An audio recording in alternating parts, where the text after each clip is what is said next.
Some dismal news on national home prices. That's according to S&P Case-Shiller. I'm Jill Schlesinger of CBS MoneyWatch. I'm joined by Jack Otter. Jack, we saw prices down by 0.8% in January. But what's going on? We had a lot of data in the last week. What's happening in housing? What strikes me is how disparate the data is. It's coming from all different directions. So today we found out that prices in Atlanta were down 15%. I didn't know they could fall that far, but in Detroit up 2%. I guess when houses are free, they can only go up. But also we saw that home sales yesterday are actually increasing, even while prices continue to go down. And of course the Atlanta-Detroit thing shows you that the national market is not uniform, changes all over the place, which is actually normal. That's what normally happens in a real estate market. Hot markets are up, bad markets are down. So I think what we're seeing here is what I'm calling the ugly bottom. Ooh. We're bouncing along a bottom. It's messy, there's no particular direction, but we are seeing a few long-term signs that this really is close to as far as we're going to go down, you know, barring some awful emergency. Now, I know people are watching and they're saying, what do you mean, close to? I've been hearing that for years. And I think it's important to remember that we are down 34% from the housing peak in 2006. But let's go back before that. 2000 to 2006, Jack, that was fantasy land. Prices doubled nationally. That just doesn't happen in the housing market.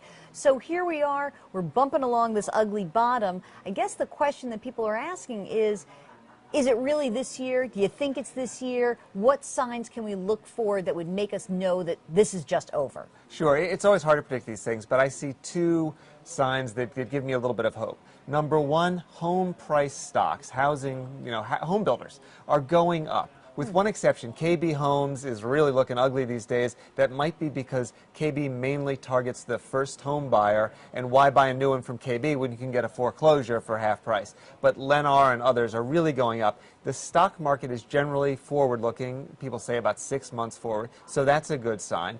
The other one is, I was reading an investment bank report that said normally when you see a housing collapse, it lasts about 6 years. Well, it's actually been 6 long, painful years since '06, so summer 2012 could be when things turn around. So would you think this is a good time for a home buyer or a bad time for a home seller? I mean, I'm sort of thinking, look, prices are down, mortgage rates are low, great time for a home buyer. But what if you're a seller? Well, it's a tough call. If you have to sell, you have to sell, so that's it.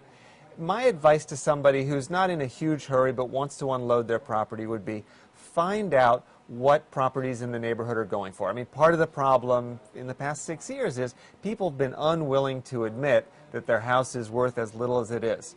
So figure out what a reasonable price is, maybe even go a couple percentage points above that if you're not in a hurry, and sit there. Let the buyers come to you. If you price it out of bounds, forget about it. You're not going to move it. But I don't think you have to be in this mood where if I don't unload it now, it's going to drop another 10%. I'd say as long as you're not in a neighborhood full of foreclosures, sit tight and you'll probably do okay. The good news for that person is the increase in sales. More properties are moving. I think prices will follow. And just to remind everybody, we'll be following the housing data and the total U.S. economy here on CBS Money Watch. Thanks for watching and stay tuned.